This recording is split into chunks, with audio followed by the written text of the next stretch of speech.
Good morning, guys. Welcome back. Today is my 11 DPO and I'm going to take another pregnancy test. I'm just sticking with Acumed for this cycle just to make sure that I am tracking on the same type of pregnancy test in case I do catch any faint lines. At this point, 11 DPO, my temperature was still the same as yesterday, 98.6. For this whole 2-week wait, it's been 98.7, but yesterday, as you saw, it was 98.6, and this morning it was 98.6, so not too much of a difference, still way above the cover line. No spotting at all yet, no cramping, so that is good on that end. So I'm going to go ahead and dip this test and open it up, and I'll show you guys the results.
Let it sit for another minute or so while I show you guys yesterday's test. Remember, now that it dried, you can really see that little indent line that I was talking about. I'm going to see if I can catch it on here just to show you guys what I was talking about yesterday, because you couldn't really see it in the video.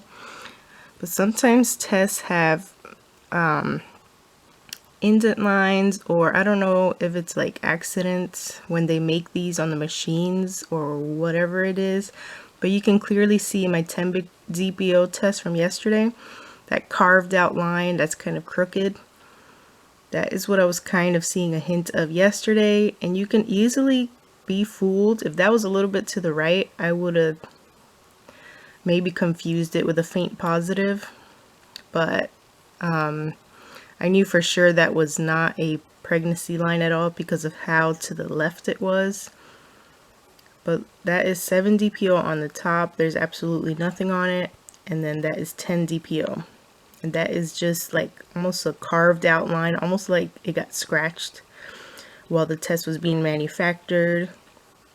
Sometimes first response gets those too, really deep indent lines right in the HCG strip.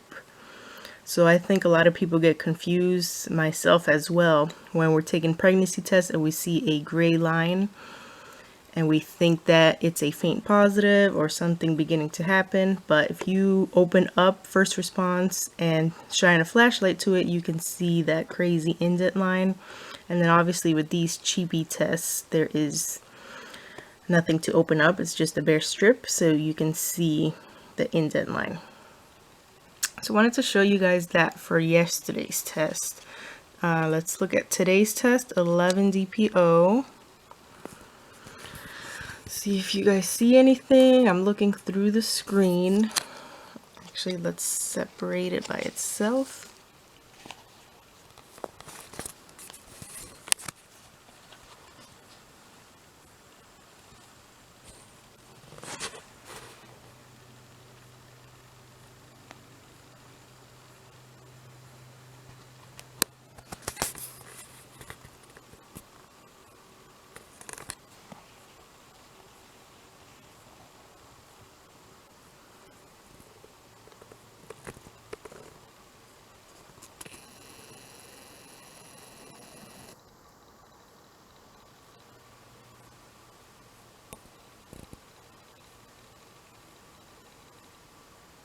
I'm not seeing anything at all from the camera.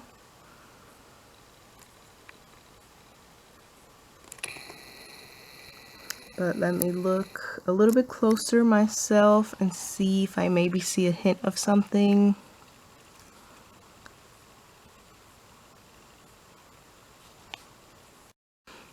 Alright, so yeah, I am not seeing anything on 11 DPO, so I'm going to go with that it's negative. Those are my 3 tests I've taken so far in a row. I just wrote 11 on today's test, so that's at the bottom. There's definitely nothing there at all. All 3 are negative. But I'll be back tomorrow for 12 DPO. I'm going to continue taking the same test. They are not that sensitive. They track 25 of the HCG hormone. So I'm not going to spend any extra money on any more expensive tests unless I miss my period or something and these tests are still showing up negative. Maybe I'll go buy a more sensitive one like first response. But for now, there's no use in doing that. I'm just going to stick with the Acumed, the cheapies, and just see if I see anything from there.